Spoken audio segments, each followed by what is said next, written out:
สวัสดีค่ะก็กลับมาช่อง Easy Home อีกแล้วนะคะวันนี้เอาเคล็ดลับสุขภาพดีๆมาฝากกันอีกแล้วนะคะสำหรับนะคะคนที่มีอาการนะคะจุกเสียดท้องนั่นเองค่ะซึ่งนะคะในวิดีโอนี้เราจะมาดูวิธีแก้ไขนะคะแบบง่ายๆได้ด้วยตัวเองนะคะจะช่วยบรรเทาอาการจุกเสียดท้องได้เป็นอย่างดีซึ่งเราเอามาทั้ง2วิธีด้วยกันนะคะอาการจุกเสียดท้องนั้นเกิดมาจากอาการท้องอืดท้องเฟ้อนั่นเองค่ะอาหารไม่ย่อยนะคะทีนี้เราจะมีทั้งหมด2วิธีที่แก้ไขได้ด้วยตัวเองและเป็นวิธีการที่ไม่ยากเรามาเริ่มวิธีการแรกกันเลยค่ะใบผักชีฝรั่งนะคะหั่นนิดนึงใส่กับน้ำ1 ลิตรค่ะใส่ไปนะคะแล้วไปต้มจนเดือดค่ะแล้วหลีไฟต่ำค่ะต้มจนเดือดนะคะเราเอามาเฉพาะนะคะน้ำมันจะเป็นลักษณะอย่างนี้เอาใบออกนะคะค่ะหลังจากนั้นนะคะให้เราขวานมะนาวค่ะประมาณ1 ซีกนะคะหยิบลงไปเลยค่ะคนให้เข้ากันค่ะแล้วจิบดื่มนะคะตอนอุ่นๆค่ะ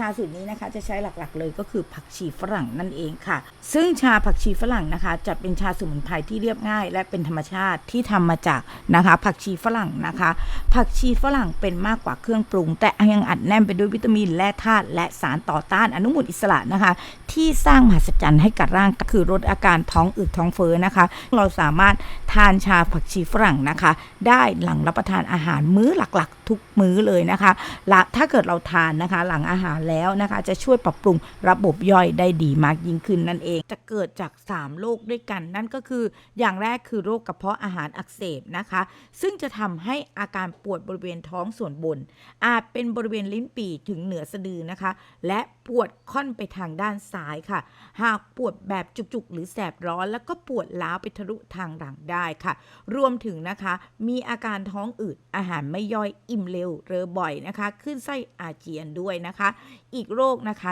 ที่จะเจอสำหรับคนที่มีอาการเหล่านี้นั่นก็คือโรคกรดไหลย้อนค่ะก็อาการจะคล้ายๆกับกระเพาะอาหารอักเสบแต่มีอาการแสบร้อนกลางอกหรือแน่นหน้าอกร่วมด้วยค่ะนอกจากนั้นนะคะยังมีน้ำรสเปรี้ยวหรือขมในคอค่ะแล้วเจ็บคอและเคืองคออีกด้วยค่ะส่วนข้อต่อไปนะคะที่จะเป็นอาการเหล่านี้ก็คือตับอ่อนอักเสบค่ะแต่มีอาการปวดท้องบริเวณฉับพลันรวมถึงมีไข้และคลื่นไส้อาเจียนร่วมด้วยค่ะทีนี้นะคะการที่เรามีอาการเหล่านี้นะคะแพทย์แผนจีนเขาแนะนำนะคะให้นวดทุยหนานนะคะพื้นฐานนะคะบริเวณนี้ค่ะซึ่งเขาจะใช้วิธีการเรียกว่ารูปท้องหรือหมอฟู่นะคะซึ่งเรามาดูกันนะคะว่าจุดหมอฟู่นั้นอยู่ที่ไหนนะคะจุดหมอฟู่นั้นนะคะจะอยู่ตรงบริเวณนะคะใต้นะคะราวนมลงมานะคะแต่เหนือนะคะบริเวณที่เขาเรียกว่าสะดือขึ้นไปนะคะ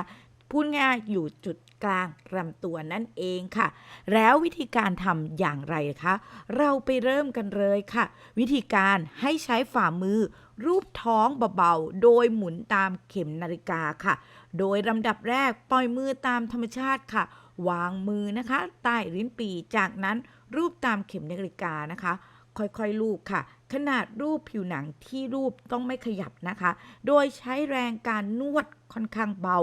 และออกแรงสม่ำเสมอค่ะจนเรารู้สึกว่ากล้ามเนื้อบริเวณนั้นคลายตัวนะคะซึ่งจะทำให้อาการจุกนะคะลิ้นปี่ล้าวไปถึงหลังค่อยๆบรรเทาลงนะคะแนะนำให้ทำหลังรับประทานอาหารประมาณ10 นาทีนะคะจะช่วยได้ค่ะซึ่งจุดนี้สำคัญมากๆนะคะไม่ว่าคนอายุเท่าไหร่ทำได้ค่ะโดยเฉพาะผู้สูงอายุนั่นเองค่ะด้วยนะคะกระตุ้นระบบย่อยอาหารและระบบขับถ่าย